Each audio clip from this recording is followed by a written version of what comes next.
গরু চুরি, ছিনতাই এবং মাদক, এই তিনটা জিনিস আপনাকে করতে হবে।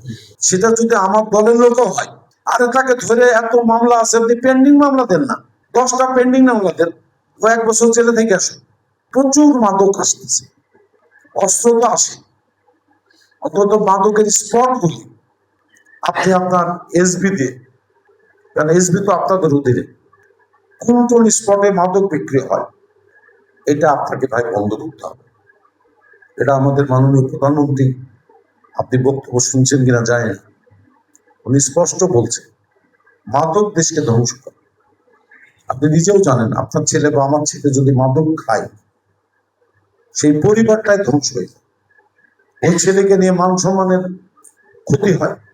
অতএব আপনি পারেন মাদক বন্ধ করতে। যদি বলেন যে আপনারা বলেন, আমি উদাহরণ দিয়ে বলি, আমার উপজেলায় 2জন ওসি আসছেন।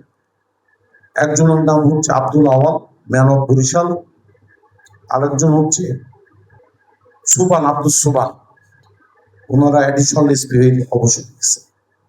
ওনারা এই উপজেলায় প্রচুর ক্রাইম হতো একটা সময়। আমি এরশাদ সাহেবের সময় চেয়ারম্যান ছিলাম, সেই সময় যিনি ইউনো ছিলেন আলী হোসেন সাহেব, উনি সচিব হয়ে রিটায়ার করছেন। ব্যক্তিগত আমার সঙ্গে খুবই ভালো সম্পর্ক ছিল। আমরা চেয়ারম্যান ওনাকে ধরলাম যে আপনি যে কোনো ভাবে আমাদের এটা ভালো ওসি আব্দুল আওয়ালকে দিতে, উনি তো সদর ওসি ছিলেন, উনি এক মাসের মধ্যে আইন শৃঙ্খলা কন্ট্রোল করতে, 1 মাসে। পুলিশ পারে না, এটা বিশ্বাস করি না। এসি আকরাম অন্যায় করতে পারে, একটা ছেলেকে মারতে যে মারা যেতে পারে, কিন্তু এসি আকরাম দেখেন 2 মাসের মধ্যে ঢাকা শহরকে কন্ট্রোল করছে, সন্ত্রাস বন্ধ করছে, এক এসি। অস্বীকার করে না, তাহলে আপনি ওসি কেন পাবেন?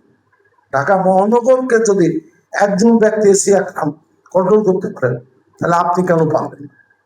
আমি অনুরোধ করব, গরু চুরি, ছিনতাই এবং মাদক, এই তিনটা জিনিস আপনাকে করতে হবে।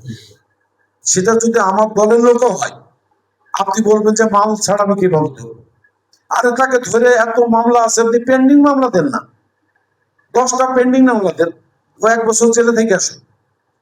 অতএব আপনি পারেন মাদক বন্ধ করতে।